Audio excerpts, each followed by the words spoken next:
Well, tonight we have a wonderful theme in front of us, because there's not a Christadelphian alive that is truly one that doesn't love Israel. It's impossible to have the hope of Israel and not to have a love for God's people and to desire their redemption. And one of the great works that our God has in store for his faithful Gentile servants is the restoration of Jacob's children. So we're going to be intimately involved in these things, brothers and sisters. So it's something that I think all of us are going to thoroughly enjoy. And I don't think you'll blame me for wanting to make the most of my last evening with you. I think, as I have indicated on a couple of occasions over the course of the last few days, I don't expect to see you again here in St John's, nor in Australia. I expect to see you next in the presence of the Judge of all the earth. I am that convinced that we are just a hair's breadth away from the return of our Lord Jesus Christ. And I'd like to leave behind something that might in fact reinforce that even more. There's a DVD which has to do with the prophecy update that I gave in Richmond, which I think is going to be floating around, and it goes into a lot more detail than what we did last night, because last night was clearly designed for people from off the street in the main, although for us as well. But this prophecy update goes into a large range of matters. You know, what's happening in Egypt, the termination of the papal system by 2060 and what that means for us, and all those kinds of things. And I know that Brother Bob probably expected me to say something about the Catholic Church last evening, but he's going to get that tonight in part, and I'm going to give him a DVD right now.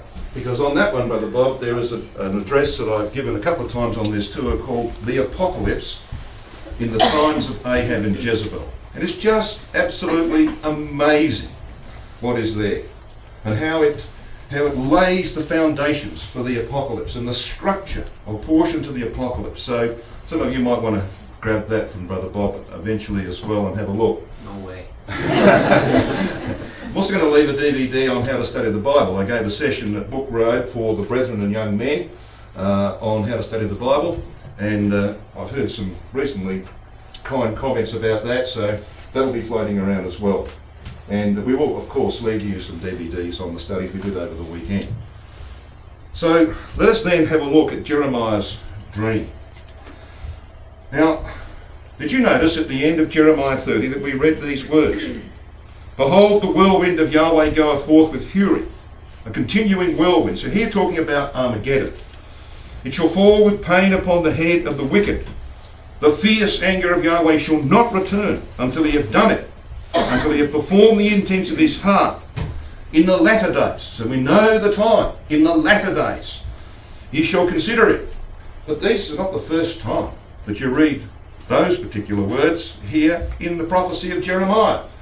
I want you to come back to Jeremiah chapter 23 and to have a look at verses 19 and 20. Because here are clearly two contexts that are linked, and we need to make this link. We want to talk about Jeremiah's dream. Jeremiah chapter 23, we read in verse 19. I'm not going to read all these words again because there's only one difference, and that difference is at the end of verse 20. So verse 19 and the bulk of verse 20 are precisely the same as Jeremiah 30, verses 23 and 24. The one difference is this last phrase. In the latter days ye shall consider it perfectly. That's the only difference. So what's the Spirit trying to say to us? What's it saying to Jeremiah? Well, it's linking these two contexts, and we need to look at what is in Jeremiah 23 through 29. And we're not going to have time to do all of that tonight. Just a few little clues. In Jeremiah 23, the word prophets, Nabi, occurs 17 times in the chapter between verses 9 and 37. So it dominates this chapter. And he's not talking about good prophets in the main, because you go back to verse 9 and you see Jeremiah's lament. This is Jeremiah 23, verse 9. Jeremiah laments, mine heart within me is broken because of the prophets, and all my bones shake. I am like a drunken man, and like a man whom wine hath overcome, because, he says, of the words of Yahweh's holiness. He goes on to speak about the dreadful things that were happening in the land, encouraged by false prophets. And as you read on down through here, you find out what God thought of these prophets. Have a look at verse 21, which immediately follows that passage. It's repeated in chapter 30. I have not sent these prophets, yet they rang. I have not spoken to them, yet they prophesied. But if they had stood in my counsel and caused my people to hear my words, then they should have turned them from their evil way and from the evil of their doings. Look at verse 25. I have heard what the prophets said, that prophesied lies in my name, saying, I have dreamed. I have dreamed.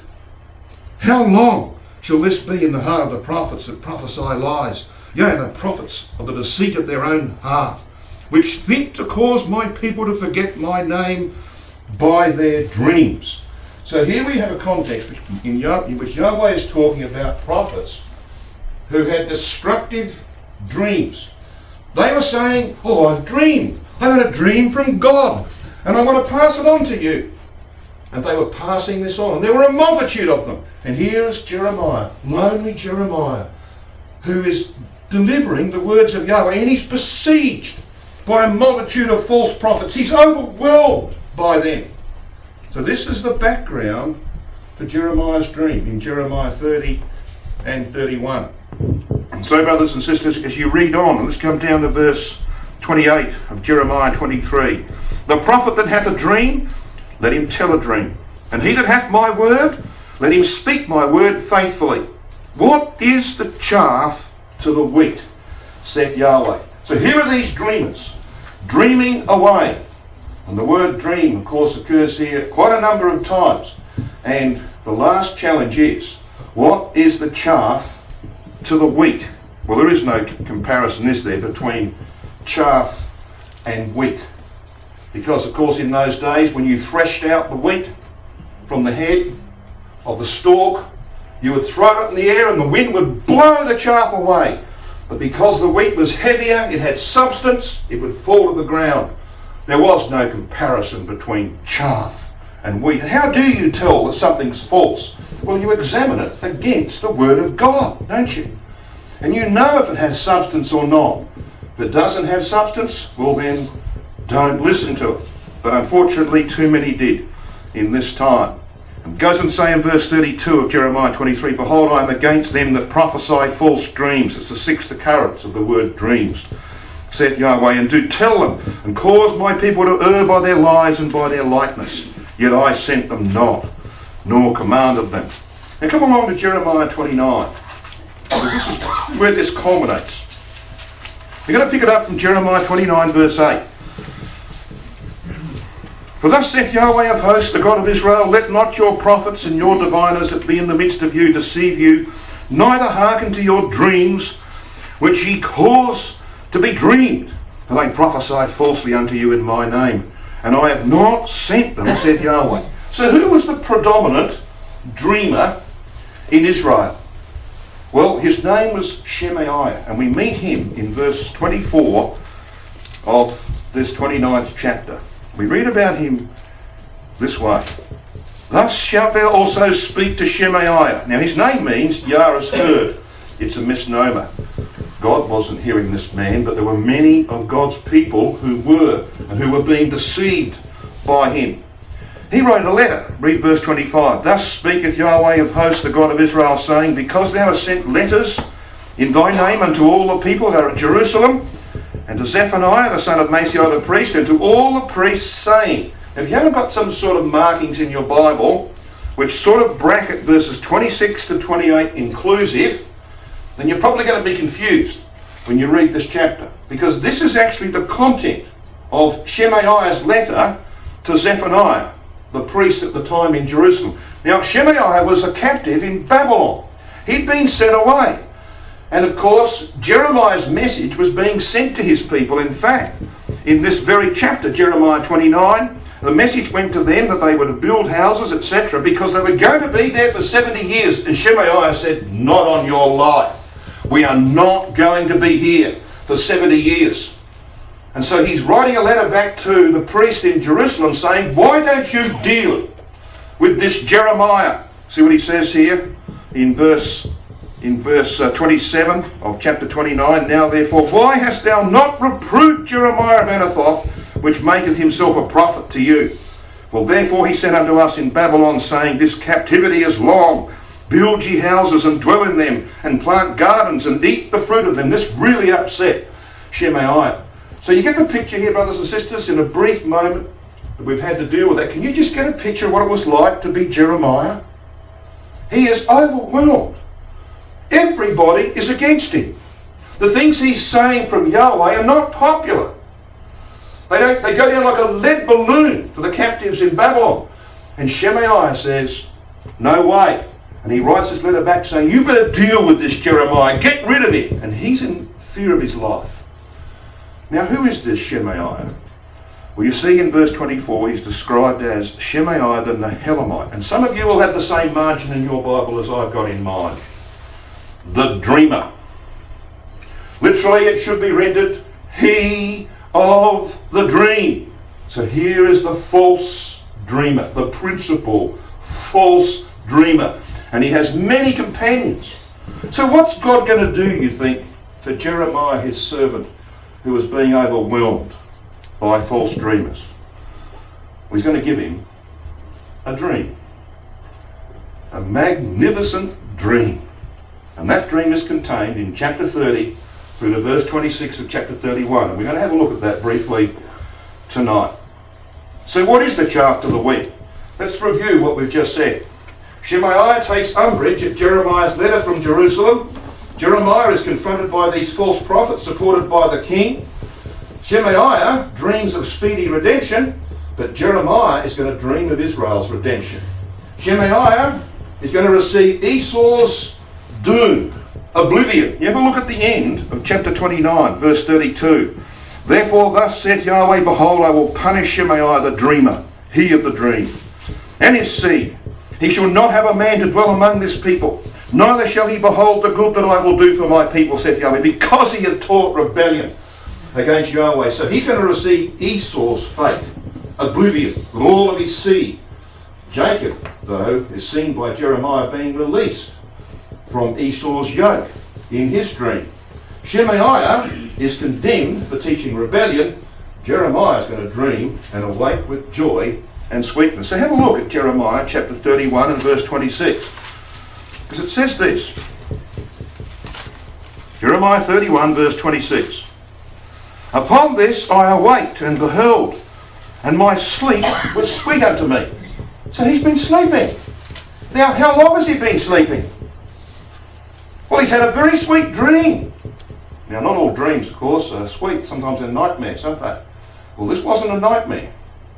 This was a dream that was extremely sweet. How long's this been going for? From chapter 30, verse 4. That's where the dream begins. From chapter 30, verse 4, to chapter 31, verse 26, is Jeremiah's dream. It's all about the time of Jacob's trouble. The redemption of Jacob from the hand of Esau. Now let's have a look at the beginning of this dream. Let's pick it up at verse 3 of chapter 30 and read also verse 4. For lo, the days come, saith Yahweh, that I will bring again the captivity of my people Israel and Judah. I will cause them to return to the land that I gave to their fathers, and they shall possess it. And here's the beginning of the dream. And these are the words that Yahweh spake concerning Israel and concerning Judah. Now, brothers and sisters, some of you will know this formula. But unfortunately, it's not all that well known in our brotherhood, and therefore there are incorrect interpretations in our writings, the more recent ones, because this formula of interpretation is not employed. It is something that is inflexible. I've been checking this for 30 years in my daily readings, and I'm going to challenge you to do the same from now on in yours. It's an inflexible rule of biblical interpretation when you're in the prophets and you're reading about prophecies of the latter days. That the names Israel, Ephraim and the remnant of Jacob always refer to the Jews who are outside the land at the return of Christ. Always. And Judah always refers to the Jews in the land at the return of Christ. Now this is where the people are the subject and not the land. Because someone's going to say, but what about Ezekiel 38 verse 8? That God comes down upon the mountains of Israel. True. That's talking about the land. What about the people in the land? Well, in Zechariah 12 verse 7, we are told that it's Christ who will save the tents of Judah first. In Joel chapter 3 verse 1, we are told this, that in that day, when I shall bring again the captivity of, what? Judah and Jerusalem. 1948, captivity of Judah. 1967, captivity of Jerusalem. You can check this out for yourself. It is an invariable rule that these are the names that are used. So when we read here in Jeremiah 30 of Israel and Judah, what's God saying? What's this dream going to be about? It's going to be about Jacob, because Jacob is the term for the whole nation. The remnant of Jacob refers to the Jews who are outside of the land, but Jacob is of the whole nation. So it's about Israel and Judah. Judah, the Jews in the land. Israel, the Jews who are outside the land at the return of Christ. Now I can't emphasise that enough. And I challenge you, something that it doesn't take much, because it's just a slight addition to your daily readings. When you're in the prophets and you're reading a prophecy about the latter days, check it out. Check the context. The Bible will speak for itself. Sometimes this is not observed and mistakes are made. So let's have a look at these two dreams. Because there are two dreams here. Jeremiah's dream is given to him because of the dreamers who are overwhelming him. But it's actually based on Jacob's dream. In Genesis chapter 28, as we're going to see, Jacob was fleeing in fear of Esau, who was stronger than he. And Jeremiah is confronted by false prophets supported by the king, who was stronger than him. Jacob dreamed of a staircase planted earthwards. Jeremiah is going to dream of Jacob's redemption. Jacob, in Genesis 28, had the Abrahamic promise confirmed to him personally. Jeremiah is going to see the Abrahamic promise fulfilled. Jacob was assured of protection. Jeremiah is going to dream about Jacob being delivered. Jacob was awestruck by the divine presence in this place he called Bethel. Jeremiah awakens with joy and sweetness.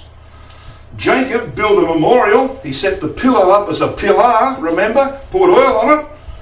Jeremiah is going to memorialise Yahweh in a very peculiar way. Jacob made a vow. And in Jeremiah's dream, it is Christ who makes the vow. Did you read that in Jeremiah chapter 30 and at verse 21? It should be in the singular, this verse. And their noble, or their prince, singular, shall be of themselves. And their governor shall proceed from the midst of them. This is a reference to Christ. And then it goes on to say, for who is this that engaged his heart to approach unto me, saith Yahweh? He's the one that was sent to confirm the promises made to the fathers. This is the one who engaged his heart by a vow unto his God, which he kept. So you see, these dreams, the dream of Jacob in Genesis 28, that's the platform, the basis for the dream that God is going to give Jeremiah in these two chapters. Now, that's why, of course, Jacob features so prominently in this story. His name occurs 6 times in the context of the dream. We're not going to look at those in particular. I'm not going to look even at the passage that we just read at the end of chapter 30, because that deals with the time when these things will come to pass. Armageddon is the process that begins Jacob's final redemption. But we are going to look at just a few of these passages about Jacob's return from Haran being the basis of Jeremiah's dream. We won't worry about the ones in chapter 30. Come across to chapter 31. Let's start at verse 8, shall we? See if you can recognise where this language is coming from. Behold, I will bring them from the north country and gather them from the coasts of the earth, and with them the blind and the lame. Where did Jacob come from when he came from Haran? Well, he came from the north country. How did he access the land? Walking normally? Or was he halting upon his thigh? Who did he have with him? Look at the end of verse 8. The woman with child, and her that travaileth with child. I wonder who this might be a reference to. We don't need to argue about that. Have a look at verse 15. Because verse 15 says this, a voice was heard in Ramah, lamentation and weeping. Rachel, weeping for her children. You know who the woman was? Okay, the woman with child. No question about that. Read on in verse 9. They shall come with weeping. And the record tells us that Jacob wept. And we read this. They will walk by the rivers of water in a straight way wherein they shall not stumble. Stumble? For I am a father to Israel, and Ephraim is my firstborn. Notice the names that are used here. Jacob returning from the north country. Does it mention Judah? No. Look at the two names that are used. Israel and Ephraim. Yes, they're the names used of the Jews who are outside the land at the return of Christ. You'll find it's absolutely pristine. It's perfectly consistent, as the mind of God, of course, always is. So let's read on. Hit verse 10. Hear the word of Yahweh, O ye nations, and declare it in the isles afar off, and say, He that scattered Israel will gather him, and keep him as a shepherd doth his flock. For Yahweh hath redeemed Jacob, and ransomed him from the hand of him that was stronger than he. Now Esau is not mentioned by name in Jeremiah's dream, but he is prominent. We're going to see. He's actually mentioned in two places in the dream. We've just read one of them, chapter 31, verse 11, and the other one we'll come to in a moment. It's in Jeremiah chapter 30 and verse 8. Just one more reference here in chapter 31. Have a look at verse 19. Surely after that I was turned, I repented. And after that I was instructed, I smote upon my thigh. And you can't miss that, can you? I smote upon my thigh. And when we get to the end of this session tonight, if I can keep Andrew in his chair, we're going to have a talk. But what I think is, it is the best part of this study, because it actually involves us. We're going to see ourselves involved. And we go back and have a look at the longest night in Jacob's life, which is the basis of this dream. But we'll come to that in due time, and I'll try and get there so that we give ourselves adequate time to deal with it. So let's have a look then at what happened when Jacob returned to the land. He makes his way, of course. He has his confrontation with Laban at Gilead, and then he hears that Esau is coming up from the south, from Edom, with 400 men, and he's very, very fearful. It is the time of Jacob's trouble, the longest night in his life, as he prepares to meet his brother. And of course he puts his whole company across the Jabbok and stays behind. Now why would he do that? I mean, normally you'd be out in front, wouldn't you? Why does he stop behind? Send his family over the Jabbok. He's desperate to find the angels that he's seen just a while ago at Mahanaim. He hadn't seen them for 40 years. But he saw them at Mahanaim. And he's desperate to find one of those angels. And he finds one. In fact, the angel finds him. It's the angel who begins the wrestling with Jacob that goes on all night until he gets a blessing before the breaking of day. Brothers and sisters, that's a story for you and me, as we'll see. But this is the time of Jacob's trouble that Jeremiah's dream is dealing with. So back here in Jeremiah 30, let's come back to the beginning now of the dream. And let's pick up this story. It's all based upon God's intention to redeem Jacob from all his enemies and to give him peace in the land of promise. To do that, of course, he has to save him from the hand of Esau. And all of Jacob's meticulous preparation is of no good. And he knows that. That's why he stays behind. He knows that everything he's done is of no value except God save him from the hand of his brother, who was stronger than he. Now, Brother Thomas makes this statement about Edom and Esau. In Eureka, Volume 1, page 60, he says this: Edom, in the prophecies concerning the restoration of Israel's kingdom in the latter days, is representative of the enemies of Jacob, banded together under the guardianship of Gog, who is then the chief of the house of Esau. And of course he points out in Eureka that when Gog is destroyed in the land at Armageddon, that the headship of the house of Esau passes to its rightful owner. Guess who that is? The papacy. Okay? The papacy is the house of Esau.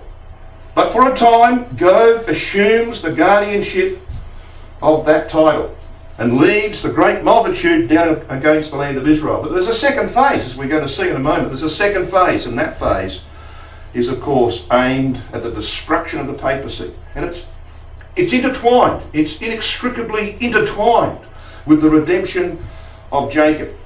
Brother Thomas also says in Eureka Volume 4, page 26, Jacob is saved out of his trouble. The yoke of Esau is at length broken from off his neck. Now have a look at Jeremiah 30 and verse 8. Verse 7 makes reference to the time of Jacob's trouble, based upon him coming back into the land and meeting Esau. Then it says this, For it shall come to pass in that day, saith Yahweh of hosts, that I will break his yoke from off thy neck, and will burst thy bonds, and strangers shall no more serve themselves of him. Now Esau's name not mentioned, but it's pretty obvious who's being referred to. As Brother Thomas says here, the yoke referred to here in Jeremiah 30 is the yoke of Esau. He adds to that in Eureka Volume 5 and page 49 these words, It is the day in which the captivity of Israel and Judah is to be brought against their own land. Consequent upon the breaking of the yoke of the house of Esau from off their neck, that foreigners may no more serve themselves of him. That's his commentary on Jeremiah 30 and verse 8. Now, I'll tell you something. It's not appreciated by everyone in our community that Esau represents the anti-Semitic nations headed up by the papacy and Gog. We have got some stupid notions in our community that Esau represents the Arab peoples. You know, I read idiotic statements like this in books of people who should know better. Statements like this, brothers and sisters, that we don't need to discuss that the Arab peoples are from Esau. That is ludicrous. Who are the Arab peoples from? Ishmael. And yet people just look at that, they read that and accept that premise and go off on all sorts of tangents. That is stupidity of the highest order. No Arab comes from Esau. Let me tell you that right now. You know why? Because there are no literal descendants of Esau in the earth. And if there was, God is a liar. Because in Obadiah he says, I'm going to cut them off and there will not be one of them remaining. Now if there are Esau descendants in the earth, God is a liar. And he's not a liar. So that's the stupidity of some of the stuff that's been pumped around our community in the last 40 years. Let's get this right. Let the scripture speak for itself. Let's identify from the Bible who Esau is. And you're going to see it's the Roman Catholic system. It's Babylon the Great. And for a time, until the events of Armageddon, Gog assumes that mantle. So here we go. Esau represents all anti-Semitic latter-day nations who seek the destruction of Israel. And Brother Thomas says this in Eureka, Volume 5, page 50. Babylon and the goat nations he's talking about, he says this, Esau will have had the dominion over Jacob long enough, and the time will now have arrived to prove to mankind that there is a God that judgeth in the earth. Esau has lived by his sword, but not righteously. He crucified the king of Israel, persecuted and killed his brethren, corrupted the faith, trod underfoot the holy city 42 months, and poured out the blood of Jacob like water upon the ground. But they who war against Zion and her sons shall be as nothing, as a thing of naught. So who was it that crucified the king of Israel? Pagan Romans, wasn't it? Who was it that persecuted and killed his brethren? Apostate, Christian Romans. Who was it that corrupted the faith? People from within our community that became the Catholic Church. Who was it that trod under the holy city, or the true ecclesia, for 1260 years, between 312 and 1572? You can go on and on. So there's no doubt about who Brother Thomas thinks Esau represents. Represents that system, which, by the way, came out of our community. The Catholic Church, never let us forget that. It came from our community by the corruption of the truth. So let's have some proof, shall we? You know, we'll use that touchstone that I mentioned in one of my talks. It was last night. We mentioned the touchstone. No point in making statements. No point in reading from Brother Thomas unless the Bible supports it. Okay? And it does. So come back with me to Isaiah chapter 34. We're going to spend 10 minutes or so on this. And we're going to see that Brother Thomas is right, as you expected him to be. In Isaiah 34 we have in verse 1 these words, "Come near, ye nations, to hear, and hearken, ye peoples. Let the earth hear, and all that is therein, the world and all things that come forth of it. For the indignation of Yahweh is upon all nations, and his fury upon all their armies. He hath utterly destroyed them. He hath delivered them to the slaughter. The slain shall also stink," etc. So this, some think, is a reference to Armageddon. Well, it actually begins with Armageddon, but it's not actually about Armageddon. I'll tell you why. You can tell from verse 4. Because it culminates in this, brothers and sisters, "And all the host of heaven shall be dissolved, and the heavens shall be rolled together as a scroll." Now we'll stop there. What is this about, do you think? When you've got all the host of heaven, what does that represent? Well, governments. And when the heavens are rolled together as a scroll, what does that mean? It means that all human governments have been abolished. That's what it means. So you see, we're at the tail end of the 40 years of judgments here. We're not talking about the beginning. In fact, this whole context in Isaiah starts with Armageddon. It's the subject matter of chapter 30. Have a look at verse 27. It's the subject matter of chapter 31. It's the subject matter of chapter 33 and the early verses. But by the time you get to the end of Isaiah 33, it begins to talk about the destruction of the papal system. And that's why intelligent students of Isaiah will recognise that when you come to verse 15 onwards down to the end of Isaiah 33, you all of a sudden find words, Hebrew words, that are only used in Genesis 10 and 11. I wonder why. Genesis 10 and 11 is about the rebellion of Nimrod and the establishment of Babylon. Okay? That's why the Spirit uses words from that area of the Scripture. It's telling you something. So Isaiah 34 is actually about the destruction of the papal system. So let's read on, verse 5. "For my sword," he says, "shall be bathed in heaven. Behold, it shall come down upon Idumea, and upon the people of my curse to judgment." Now, of course, the translators have used this term Idumea. The Hebrew word is Edom. It's exactly the same as Edom. It should have been translated Edom. You can cross that out and put Edom in there. So God says, "My judgment will come down upon Edom, upon the people of my curse to judgment." Now then, this word curse is the last word in the Old Testament as we have it, not in the Hebrew Bible, but in ours. It's the word kerim. You know when it says in Malachi 4, "Lest I come and smite the earth with a curse"? That's the word. It means doomed or devoted to destruction. And in the Hebrew, biblical Hebrew words dictionary, it's next door to the name Hormah. And Hormah means utter destruction. And that is the fate that awaits Esau. In the same way that his people, because he has no living progeny today, in the same way that his people were expunged from the earth post AD 70, so those who he represents today, the anti-Semitic powers who seek Israel's destruction and who will not bend to the rule of Christ, they too will be utterly destroyed. Let me ask you a question.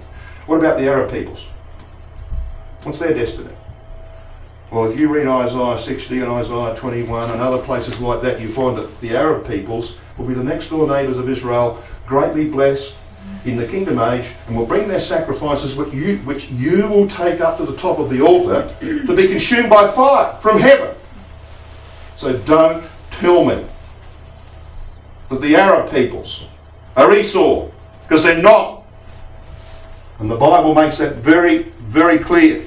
You think that's the last evidence I've got? Forget it. Because we're going to read on. There's 2 or 3 more things to come here. So we go to verse 6. "The sword of Yahweh is filled with blood. It is made fat with fatness, and with the blood of lambs and goats, and the fat of the kidneys of rams. For Yahweh hath a sacrifice in Bozrah, and a great slaughter in the land of Edom." Now, this is not about a battle in the place called Bosra. I've just been sitting in the ruins of Bosra 12 months ago. There's nothing there in Bosra. There's no reason my army should have any battle there. And the land of Edom, of course, is not there anymore. The territory that used to be called Edom is there, and of course it's referred to in Daniel chapter 11. But there's not going to be a battle in the literal Bosra in the land of Edom. This is a typical battle, a typical name, I should say, of a battle that will be fought. It's actually about the destruction of Babylon the Great, and the land of Edom is the terminology that God uses here of Babylon the Great. And you want proof of that, and so you should. But I want you to notice something as we read on, that it keeps on talking about this land. See in verse 7? And their land shall be soaked with blood. Look at verse 9. And the streams thereof. Thereof of what? Well, the land of Edom. Read on into verse 9. And the streams thereof shall be turned into pitch, and the dust thereof into brimstone, and the land, that is the land of Edom, shall become burning pitch. It, the land of Edom, shall not be quenched, night nor day. The smoke thereof shall go up forever, from generation to generation. It, the land of Edom, shall lie waste. None shall pass through it forever and ever. Bosra and Edom are typical names here and in Isaiah chapter 63.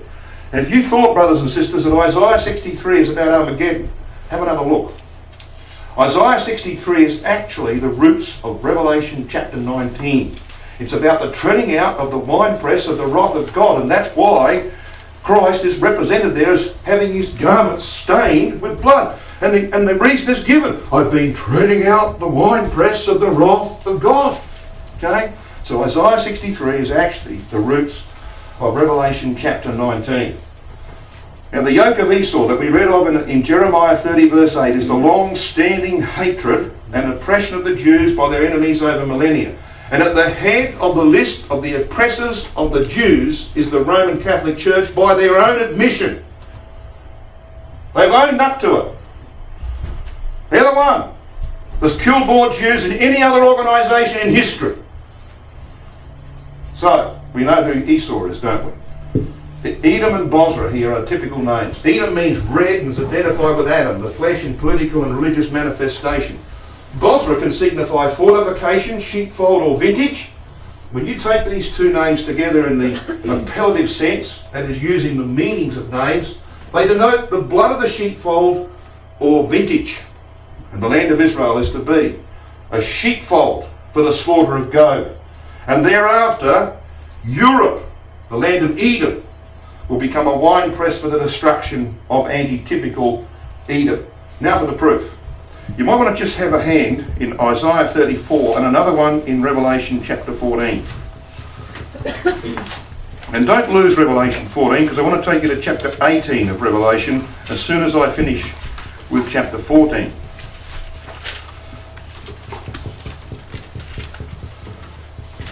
Now Isaiah 34 verses 9 and 10, which we've just read, are on the left hand side of the screen. I want you to notice the words that are highlighted there in green and in yellow. And I'm going to now read Revelation 14 verses 10 and 11. They say this: the same shall drink of the wine of the wrath of God, which is poured out without mixture into the cup of his indignation, and he shall be tormented with fire and brimstone in the presence of the holy angels and in the presence of the Lamb. And the smoke of their torment ascendeth up for ever and ever. And they have no rest, day nor night, who worship the beast and his image, and whosoever receiveth the mark of his name. Now you'll notice that these words in Revelation 14 are actually being extracted from Isaiah 34. Pitch, brimstone, fire and brimstone, burning pitch. The words in yellow: the smoke thereof shall go up forever. The smoke of their torment ascendeth up for ever and ever. You can't miss those links, can you?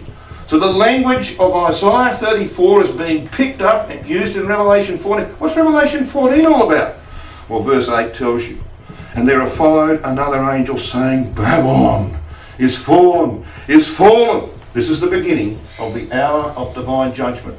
Rome goes down the gurgler, and for the next 30 years, Elijah will bring Israel through Europe, the house of Esau, bringing judgments upon that system. That's what that's about. Now, like I said, I don't want you to lose Revelation. Just hold your hand there, but just flick back to Isaiah 34 verse 11. Now, if you have the same Bible as I've got, the Oxford Bible, will tell you, both in connection with what we've just said and with what we read in verse 11, that we should look at Revelation 14 verse 11 and Revelation 18 verse 2. So verse 11 of Isaiah reads this way: "But the cormorant and the bittern shall possess it." What's the it? Well, the land of Edom. "And the owl also and the raven shall dwell in it," the land of Edom. "And he shall stretch out upon it the line of confusion."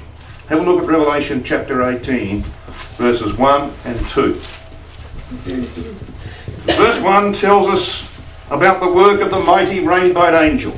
And it says this: "And after these things I saw another angel come down from heaven, having great power, and the earth was lightened with his glory."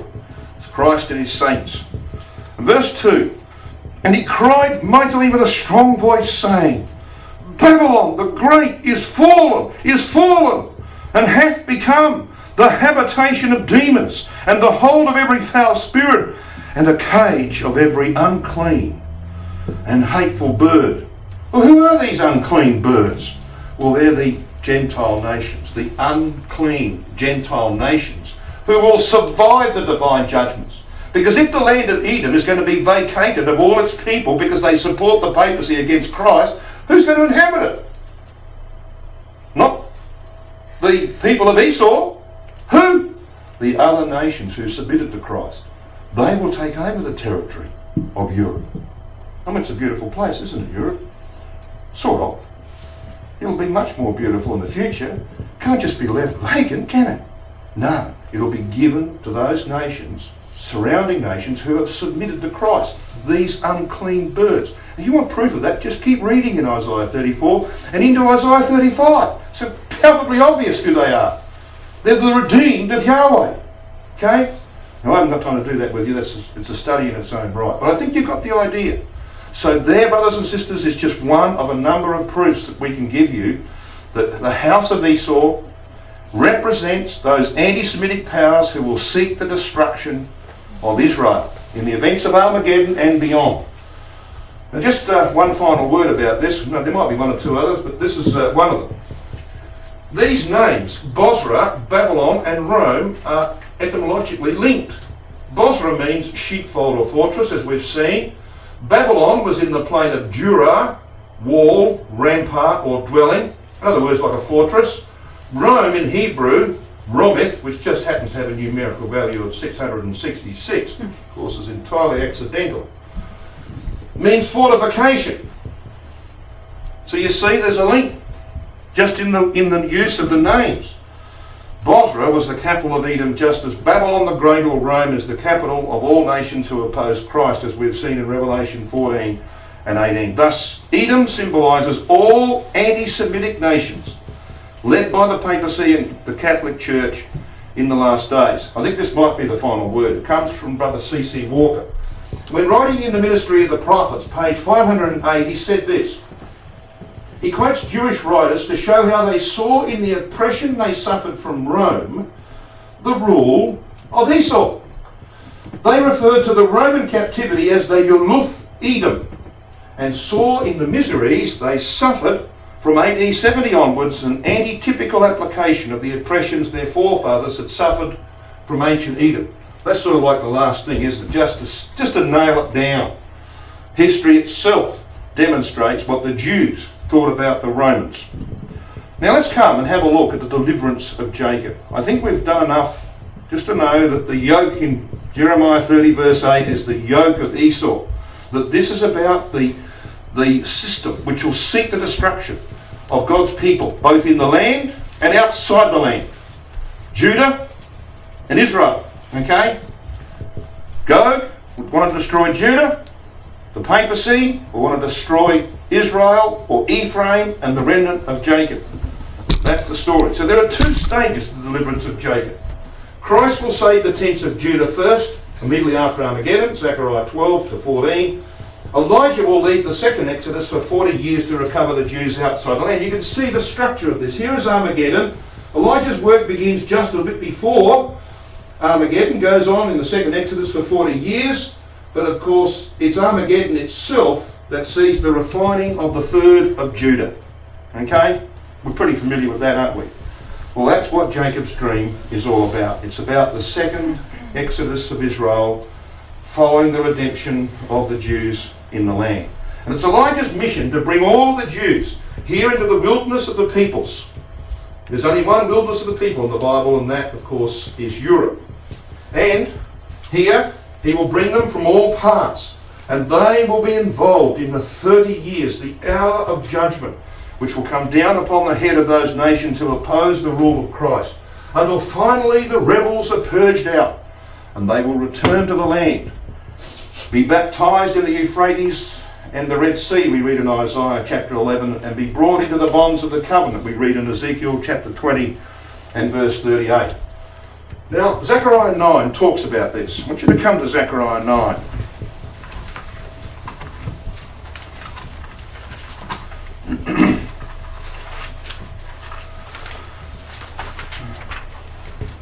And here in verse 13 we read these words. For when I have bent Judah for me, and filled the bow with Ephraim, and raised up thy sons, O Zion, against thy sons, O Greece, and made thee as the sword of a mighty man. And Yahweh, read Elijah and the saints, Yahweh shall be seen over them, and his arrow shall go forth as the lightning. And Adonai Yahweh shall blow the trumpet, and shall go with the whirlwinds of the south. Whirlwinds of the south? Who are they, do you think?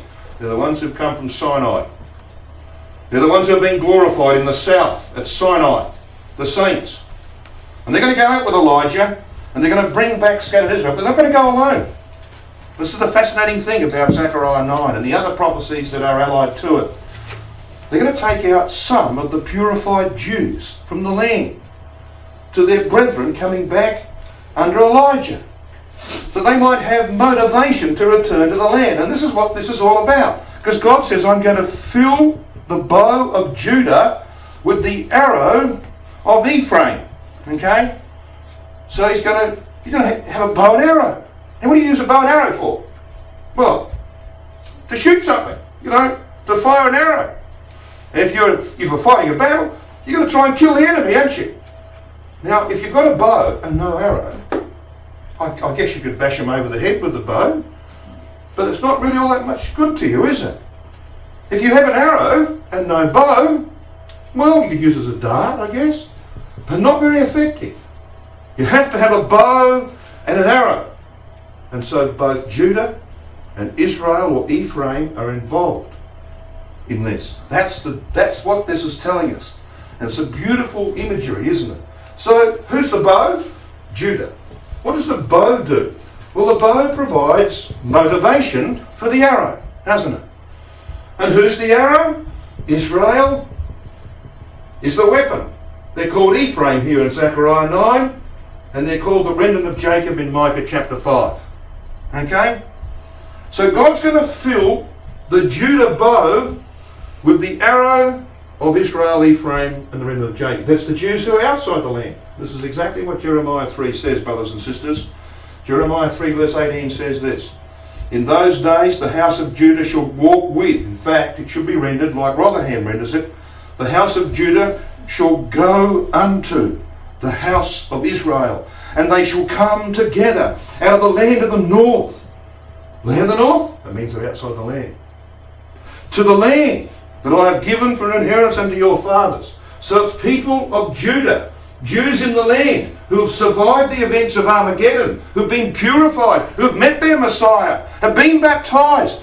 Christ's going to handpick some of them. He's going to say, right, you, and you, and you. I want you to go with the saints. And you're going to go to Europe, and you're going to tell your brethren who have been gathered by Elijah what you've seen in this land. You're going to tell them that you've seen the Messiah and you've seen the wounds in his hands. You're going to tell them that the land is being cleansed of the debris of Gog and all of his army. It's being divided up. You're going to tell them that the foundations of the house of prayer for all nations has been laid.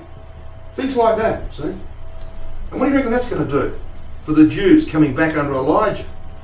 Well, it's going to give them motivation. You see, it's going to build faith, isn't it? They're not going to take out pictures and movies to show them. They're going to tell them by word of mouth, because it's by hearing, isn't it? That faith is developed. Faith comes by hearing, and hearing by the word of God. So that's the mechanism that's going to be used. What a wonderful picture that is. So let's get down to business, shall we? Let's have a look and see what's going to happen in this period of time. Roman Catholic resistance to Christ for 40 years after Armageddon. Armageddon will see the papacy in this image. A woman sitting astride a scarlet-coloured beast with 7 heads and 10 horns. It's a revival of the beast of the sea. She sits upon many waters. Okay? This is the power that Christ and the saints confront at Armageddon. Now, they don't directly confront this power because, of course, the papacy's not going to... The Pope's not going to be in Jerusalem. He'll stay back in Rome. He's got his emissary. He's got Gog, who's for the time the head of the house of Esau, coming down upon the land. And so when Gog is defeated in the land, it's going to be a very heavy blow for that system. Armageddon, of course, is the sign of the Son of Man in heaven of Matthew chapter 24 and verse 30. So the papacy is going to receive a heavy blow. Not going to stop them, is it? Because Psalm 2 will be fulfilled, brothers and sisters. Post-Armageddon, when God has set his anointed upon his throne, the throne of David, yet have I set my king upon my holy hill of Zion. And the nations are in tumult. And they're rising up against this king of the Jews, who they say will be the Antichrist. We've been talking about the Antichrist, and here he is. And many of their people will believe them foolishly. And they will rise up and they will rebuild that system. And it will rebel against Christ for 10 years until Rome goes down the gurgler. Revelation 14 verse 8. 10 years after Armageddon. That will be another heavy blow. You think that that's going to stop them? No. They will rebuild that system in Magog. So they'll just shift from Rome, which won't be there anymore. Pope that was there, he's gone. They will shift to Central Europe and elect a new Pope. And away they go again for another 30 years. But by now, Elijah has got Israel in the wilderness of the peoples. And they are the arrow that's going to strike through the heart of the enemy in this hour of judgment. Until finally, this system, the false prophet, and the beast, which here is the revived Holy Roman Empire, is utterly destroyed towards the end of this period of divine judgment. It has to be destroyed by 2060, brothers and sisters. That system has to be utterly gone by 2060. It's 49 years away. And between the resurrection and Christ walking his bride around his house, as it's about to open to international worship, is 50 years. Now you know why I don't think I'm going to see you in St. John's again. We are a whisker, just a whisker away from the return of Christ. So that DVD on the prophecy update will fill out the details for you, if you wish.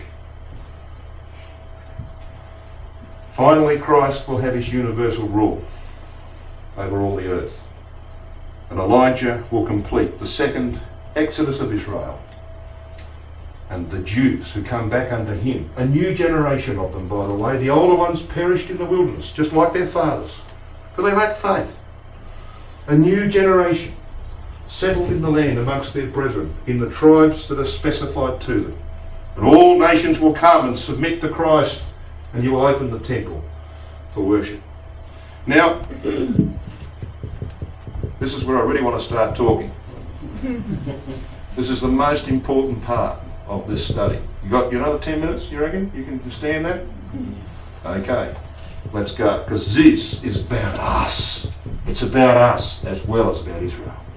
Now you know the story, don't you, of Jabbok? Genesis 32. Let's just come back to Genesis 32.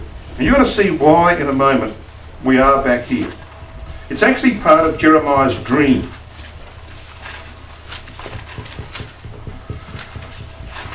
We've got this long night of Jacob's life, where he assembles 5 droves of animals and instructs his servants and sends them off towards Esau.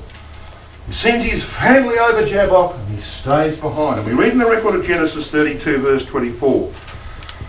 And Jacob was left alone, and there wrestled a man with him until the breaking of the day. Breaking of the day? Yes. The dawning of a new day. The time when Jacob is released from his troubles. So we know what day that is, don't we? It's the dawning of the kingdom of God. And when he saw that he prevailed not against him, he touched the hollow of his thigh, and the hollow of Jacob's thigh was out of joint as he wrestled with him. Now, brothers and sisters, let's just analyse for our own sake what this means. When it says he was left alone, that's the time, isn't it, when our relationship with our God is tested the most. At least it is in my case. I have no problem fending off the old man and the world that appeals to him when I'm in your company. Which is part of the reason why I'm doing what I'm doing. Sitting around at home, I'm in trouble. Okay? But when I'm with you, brothers and sisters, I don't have any problem. And you're probably the same, aren't you? It's when I'm alone and you're not around that I'm tested. There wrestled a man with him. Now look, I've heard all sorts of ideas about who this is that was wrestling with Jacob. I've even heard, was Esau? Come on, please. The scripture is so plain. In Hosea chapter 12, verse 4, we are told it's an angel. So let's not argue about it. It's an angel. And by the way, when was the last time that a man could touch someone's thigh and dislocate it? Only angels can do that. Okay, so this is an angel. And it doesn't say an angel for a very important reason. We'll come to in a moment. Now it also indicates that the angel wrestled with him. So it wasn't Jacob who started the wrestling. And it wasn't me that started the wrestling that's going on in my life. And which will go on until the breaking of day. Until I get my blessing. It wasn't me. It was God. He was the one that started it in my life, and I think he might have started it in yours. True? So that's the first thing you have to get straight. And the second thing is that he calls him a man, because it is in the everyday circumstances of human life, the humdrum of human life, that wrestling is played out. For 43 years, long years, I went and served Pharaoh, sometimes in a dungeon, 40 feet below the ground. And my wife supported. She said, you know, Joseph got out. He got out after 3 years. It took me longer than 3 years, but eventually I got out. 40 feet below ground. Never saw the light of day for 10 hours. It was drudgery. And here I am locked in this little room with all these people who don't know anything about the truth, don't want anything about the truth. And all they talk about is the rubbish they're going on with. They went on day after day after day, and I'm wrestling in that. Nothing exciting about that, is there? You enjoy going to work, brethren? Do you? It's humdrum, isn't it? Why? Because God is using the everyday circumstances of human life to test whether or not you're going to wrestle until the breaking of day. That's what he's doing. So the record calls him a man when we know it's an angel. There's a precision in the Bible, isn't there? For a very personal lesson for every one of us. And Jacob hangs on in agony. Now it says here that his thigh was out of joint. See there in verse 25? His thigh was out of joint. Now that word means unhinged, dislocated. Anybody ever had a dislocated finger? I used to go playing Australian rules football, that's why they're all blown up like that now, see? It was agony. Someone's got to come along and go, click it back in. What about a dislocated shoulder? Excruciating. What about a dislocated hip? Come on, please. It's like someone's stabbed a knife in you. It's turning it. Alright? So here's Jacob. His thigh goes at right angles. His leg's sticking out. Think about that. Think about the effect of that. And what sort of agony is he in? Does he let go and say, oh, this hurts? No. He is not going to let that angel go until he gets his blessing. What about you, brothers and sisters? I know some people who've let the angel go and won't get a blessing. I know what I'm going to do. My name is James. That's Jacob. And I'm very much like Jacob. Sadly. I think I can do things in my own strength. Sometimes. Like Jacob did. But I'll tell you something I've learned from him. I'm not letting go until the breaking of the day. And that's what Jacob did. He hung on until the day broke. And he got his blessing. Now we could spend a lot of time on this and I can't do that.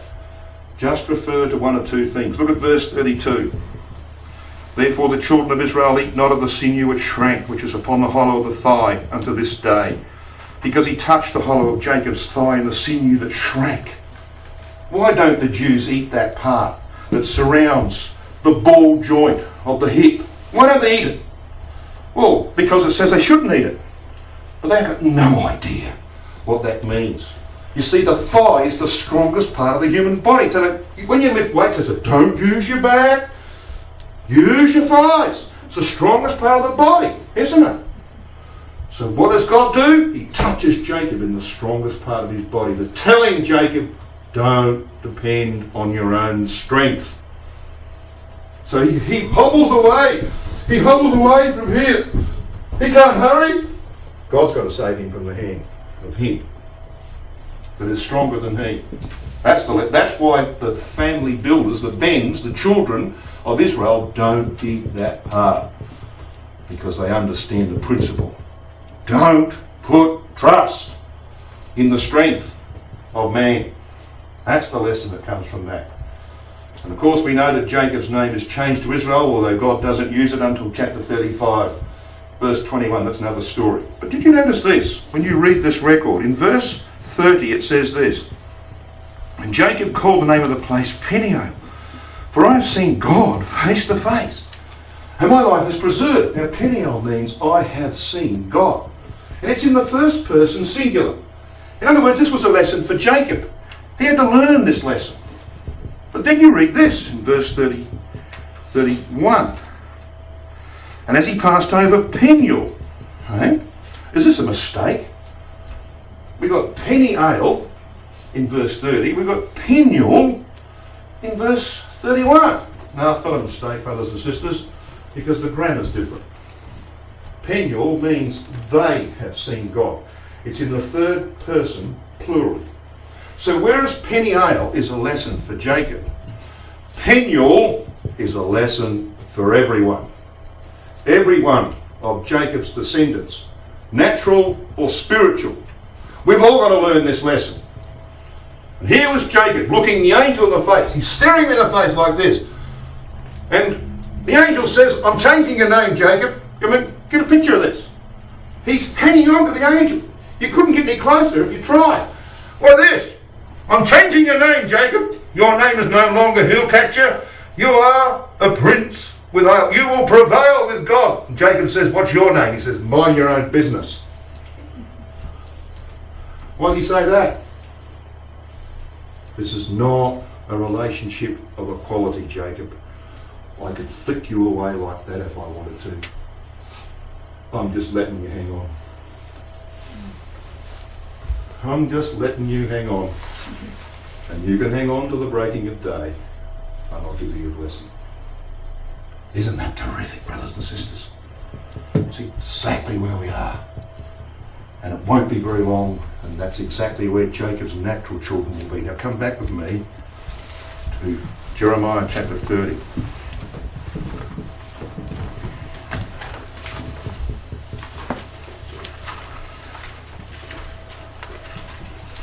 The sinew or tendon which holds the hip bone in its socket. That's what that word sinew means. We said the thigh is the strongest part of the body, represents the strength of man. Israel's family builders had to learn that. Jacob's thigh is out of joint, dislocated. Now what you can see here on the screen is of course the thigh without any meat on it. There's only one thing left, and that's the sciatic nerve. Anybody ever had sciatic pain? Yeah. Probably most people in the room. It's not very nice, is it? It's terrible, actually. The sciatic nerve, the longest in the human body, runs from the lower back through the pelvic region and down the back of the leg.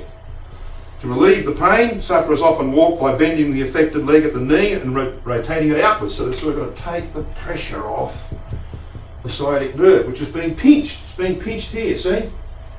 So if you dislocate this thigh, guess what happens to the sciatic nerve? It gets severely pinched.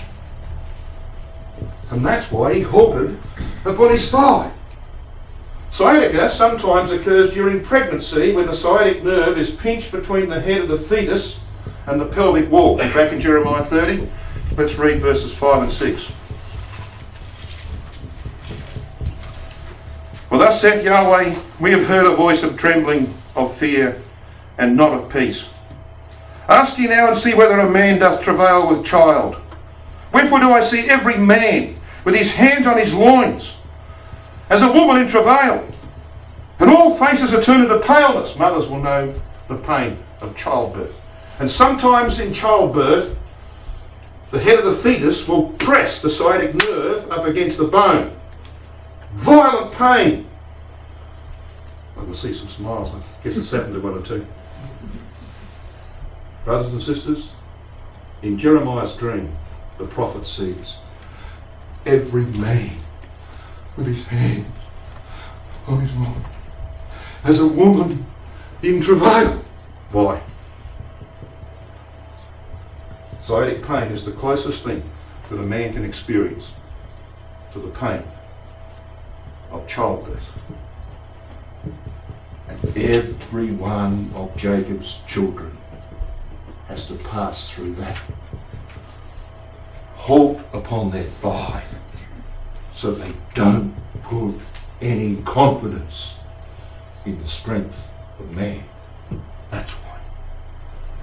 It is the time of Jacob's trouble, but he shall be delivered from it. The day of Jacob's redemption, brothers and sisters, is not very far away.